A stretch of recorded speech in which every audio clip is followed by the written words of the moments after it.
Welcome back to Beyond the Uniform. I'm Justin Asiri. On Mondays and Thursdays, I interview military veterans about their civilian career, what they do, how they got there, and advice on how to do the same. If you're listening to this, you're listening to one of our Saturday Beyond the Uniform episodes. It's a lot more informal, off the cuff, and set up in a structure of thoughts about professional life up front and then personal life in the back. And feel free to stick around for however much serves you. Today I've got one professional thought or question for you and two personal thoughts. And if you listen to these things in real time, I'm apologizing for being late, which kind of ties into my first thought. But I realized and wanted to addend my episode 300. I realized that one person I didn't thank as an incredible supporter of Beyond the Uniform is my mother, Brenda Nasiri, who has listened to pretty much every episode.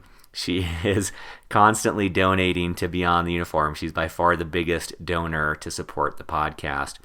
And she's always been encouraging with it, ordering swag and just doing, going above and beyond what mothers need to do. So I appreciate Brenda's support with Beyond the Uniform and her encouragement since starting this whole thing. And apologies for overlooking that as part of episode 300.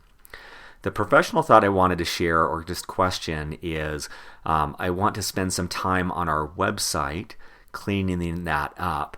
And I'm curious to know how you listen to Beyond the Uniform.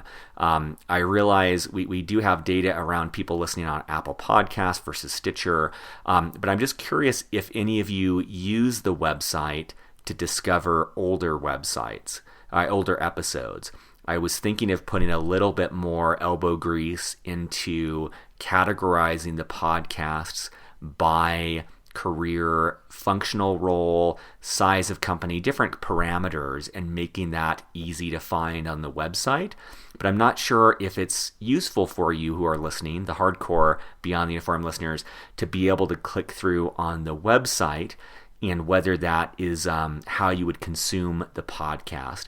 So if you have thoughts on how we might be able to make the over 300 episodes we have easier to explore, let me know. Or if it's just you take them as they come up and really just kind of listen more in real time, that's valuable information for us as well. So that was the main thought I had. The other thing I'll do is I'll link to this in the show notes. I interviewed forever ago, I don't even know offhand the episode number. Jeffrey Tiegs is with an organization. He went from the military, did a career, and then I'm blanking even on the organization, but it is they are designed to stop human trafficking, sex trafficking, and really protecting children. And I was just thinking of that today. I think that having a 6-month-old son, the biggest change that I've noticed is an increase in empathy and the thought of someone abusing a child. Before, I don't think I would have had a strong emotional reaction to that. Now, having a son, the thought of someone abusing a child, it is like it's pretty much a very, very difficult thing to even consider. Like the amount of anger and sadness that I feel when I hear of something like that is just off the charts. And so I have a deeper appreciation for Jeff Tiegs and the work that he is doing. And so I will put that episode in the show notes. The other thing that I liked about, and remember, and this is probably in the double-digit episodes for Beyond the Uniform, he's one of the few people I've had on the show where it's very clear that he has found a calling in his life. And I just really admire and respect that. So I'll put that in the show notes. If you haven't heard that episode, would encourage you to check it out. That's all I had for the professional front. Two personal things to share. Both of them are related to the men's group that I've talked about on the show before. I'm doing a year-long men's program with a guy named John Wineland. It's called Embodied Men's Leadership Training. One of the best trainings that I've done in my life. Really, really respect John Wineland as a teacher. Both of the things that I'm sharing come from that. The first is the exercise that we've been doing. There's a group of about 50 of us that do this program. The exercise we've been doing over the last 2 weeks, I wanted to share in case you wanted to take it on. We were paired up with someone else in the group, and we text every morning And the thought is to think ahead on the day. And the way that he phrased it that works for me is like, what is it that you need to do today before you die? In another sense, before, at night tonight, before you hit, your head on the pillow, what is it that you need to accomplish that you can just pass out without a care in the world, that you can, in a sense, die to that day? And I've really appreciated this exercise. First of all, it's been a great lens to approach each day and figure out, like, what is it that matters today? There's so many to-do items. I love my to-do lists. There's so many things to do, but what are those things that actually make a difference, that actually matter? And that's helped me prioritize things, and I think that's helpful to have priorities for a day.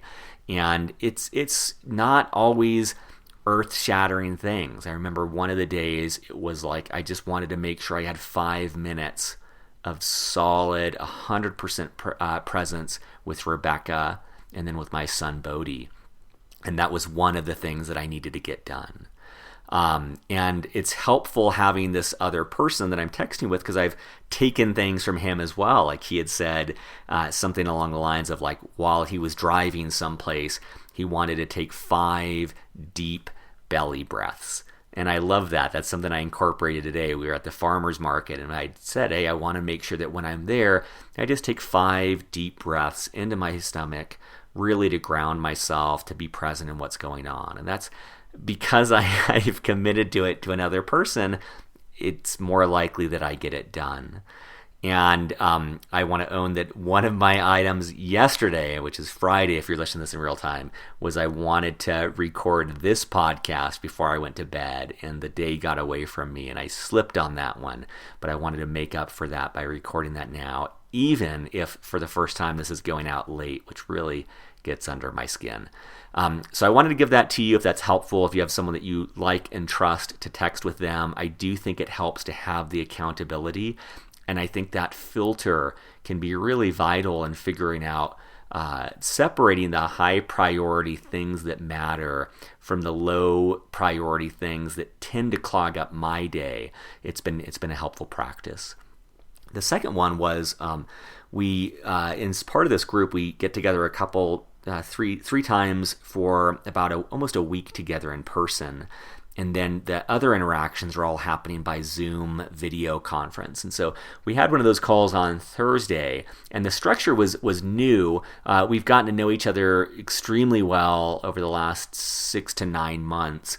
And the structure for this call was we each had to take 30 seconds to choose one man in the group to give feedback to. And it was, part of the exercise was to drop the niceties and keeping our heart open to really be blunt, to use that feedback as a sharp-edged sword, and to not dance around anything, not pull punches. The concept being that, when we pull these punches, when we're less than 100% honest with someone else, that's not serving them. And the structure that I really liked, and I've kind of continued to this with other guys in the group in the couple days since then, is, first of all, to ask. So we would say, like, hey, John, I have feedback for you. Are you open to it? And giving that other person the chance to say yes or no. And I think everyone did say yes, but just making sure that they're open to hearing that feedback. And then we had the 30 seconds, up to 30 seconds, to deliver the feedback, trying to be as concise and honest as possible. And then after that, the person was only allowed to say thank you. There was no arguing, there was no giving context or asking questions. And what John Wineland said that I appreciated about this was to just, be open to it, to be open to accepting the truth of what they're saying. And in some cases, taking the piece that's true and valuable and leaving the rest and letting it be what it is. And I'm not implying that the feedback is always 100% accurate. there's a friend of mine that I was talking to today where the feedback that he got, there's part of it that's true for him, and then part of it isn't in line with what he wants to do in his life right now.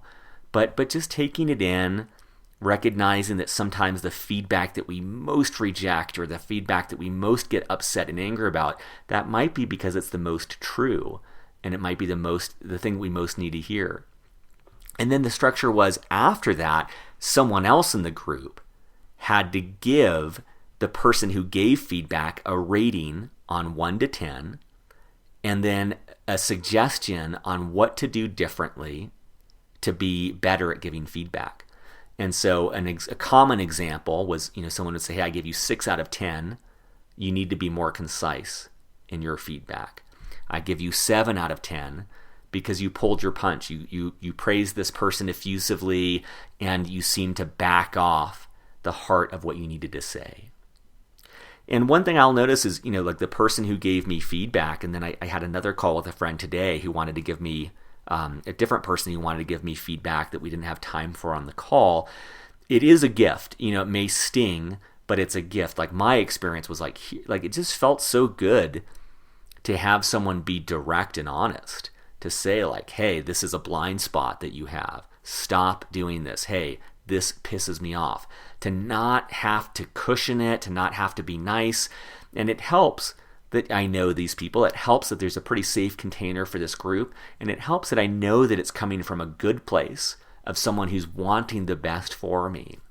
But I just noticed how much yearning I have for that honest, direct, clear feedback. And it's something that I want to do a better job of in my own life.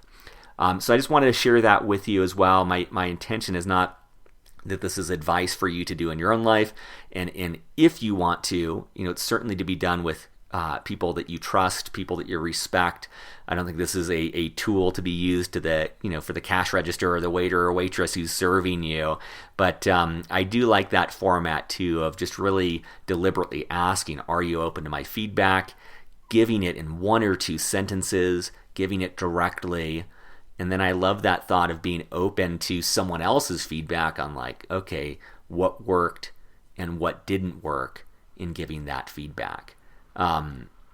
Like the feedback that I got on my feedback was like, hey, I want it to come more from your thighs. I want it to come more from your lower body, not to be up in your head, not to be up in your chest, like really to be grounded when you're giving this feedback. And that was good advice for me. So that's all for this week. Thank you for listening. Apologies again on getting this out late. I will be back Monday and Thursday. We have an exceptional lineup for September. Very excited. I can't believe this is the end of August if you're listening to this in real time. But really fired up. We have every episode already recorded for September. On Wednesday, I released a sneak peek where you can hear a snippet from all of the episodes we have lined up in the hopper, ready to go. Very excited for that. And again, give me your feedback on how you're listening to the podcast, how we can better serve you by resurfacing some of those older episodes, just like Jeff Tiegs, which I referenced, and I'll put in the show notes right now. Take care, have a wonderful weekend, and talk to you soon.